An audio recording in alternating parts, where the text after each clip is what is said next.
ရန်ကုန်မြို့ခံဒီအခြားဒီနေ့နေ့လယ်ပိုင်းကငရင်ထမှန်လုတ်ခတ်ထွာလို့စိုးရိမ်ထိတ်လန့်မှုတွေညှင့်တက်နေပါတယ်။ဂျွန်လ17ရက်ဒီနေ့နေ့လယ်12နာရီ18မိနစ်ဝန်းကျင်တော့ရန်ကုန်ကမြို့နယ်တော်တော်များများမှာတိတိတာတာလုတ်ခတ်သွားတာဖြစ်ပါတယ်။ဒီလုတ်ခတ်မှုဟာ20မြို့အနီးမြေအောက်အနက်10ကီလိုမီတာကိုပဟုတ်ပြုပြီး Richter scale 4.0အဆင့်ရှိတဲ့အင်အားအနည်းငယ်ရှိငရင်တစ်ခုဖြစ်တယ်လို့ MOSHLA ကထုတ်ပြန်ပါတယ်။စမ်းကြောင်းစလိုက်ကမာရွတ်လာတာအဆရှိတဲ့မြို့နယ်တွေကအထက်မြင့်အဆောက်အုံတွေမှာနေထိုင်သူတွေကတော့တွန်ခါမှုကိုကောင်းကောင်းကြီးခံစားလိုက်ရတယ်လို့ဆိုကြပါတယ်။တကယ်လို့ရန်ကုန်မှာမေလတုန်းကလေကွင်းချံကုန်းနဲ့ကြောက်တန်းပတ်တွေကိုပဟုတ်ပြုပြီး Richter scale 5.3 အထိအင်အားအသင့်ရှိတဲ့ငရင်တွေမကြာခဏလွတ်ခတ်ခဲ့ပါသေးတယ်။အခုဂျွန်လ6ရက်နေ့တုန်းကလေလှိုင်မြို့နယ်မှာမြေလွှာလှုပ်ရှားမှုကြောင့်ဒေသခံတွေထိလန့်ခဲ့ရပါသေးတယ်။ပညာရှင်တွေရဲ့သတိပေးချက်အရရန်ကုန်မြို့ဟာဒေရရဲပြည့်၍ရန်ကုန်မြို့အနီးကပြည့်၍တွေအပြင်ပဲခူးအနီးကစစ်ကွိုင်းပြည့်၍ကြောင့်ပါအချိန်မရွေး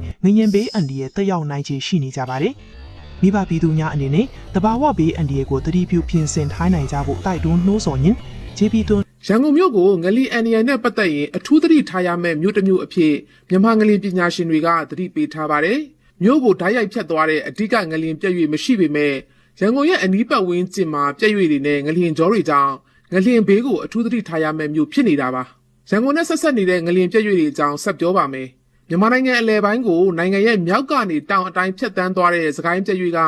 နိုင်ငံအတွင်းမှာအန္တရာယ်အမြင့်ဆုံးငလျင်ပြည့်ရွေ့ကြီးဖြစ်ပါတယ်။အဲ့ဒီစကိုင်းပြည့်ရွေ့က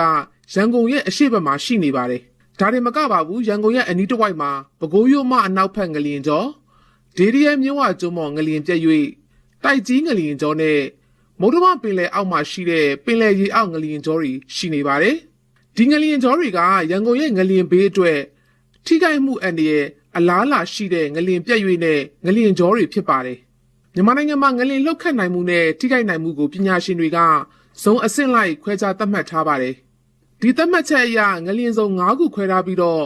ဇုံ1အန္တရာယ်အနည်းဆုံးကနေဇုံ9အန္တရာယ်အများဆုံးအထိအဆင့်လိုက်ရှိပါတယ်။ရန်ကုန်မြို့ကတော့ဇုံအဆင့်3လို့ခေါ်တဲ့အားပြင်းဇုံနဲ့ဇုံအဆင့်2လို့ခေါ်တဲ့အားလက်ဇုံတို့အကြားမှာရှိနေတယ်လို့မြန်မာနိုင်ငံမြေလျင်ကော်မတီကငလျင်ပညာရှင်တွေကတွက်ချက်သတိပေးထားပါတယ်။ရန်ကုန်မြို့ကိုစတည်ထားတဲ့ရန်ကုန်မြို့ဟောင်းကအားလက်ဇုံအပေါ်မှာတည်ရှိပြီးတော့တိုးချက်ထားတဲ့အရှိတ်ဘက်မှာရှိတဲ့မြို့သစ်တွေကအားပြင်းဇုံတွေပေါ်မှာရှိနေတယ်လို့ဆိုပါတယ်။နောက်ပြီးတော့ရန်ကုန်ရဲ့မြေသားအခြေအနေကလည်းစိုးရိမ်စရာပါ။ရန်ကုန်ကမြို့ဝကျွန်းမော်ဒေသဖြစ်ပြီးတော့မှမြေသားပြော့များတဲ့အတွက်ငလျင်လှုပ်ခတ်တဲ့အချိန်မှာလှုပ်ခါအားကိုပို့ပြီးတော့ခံစားရနိုင်ပါတယ်။နောက်တစ်ခုကတော့အဆောက်အုံဟောင်းတွေကြောင့်ပါ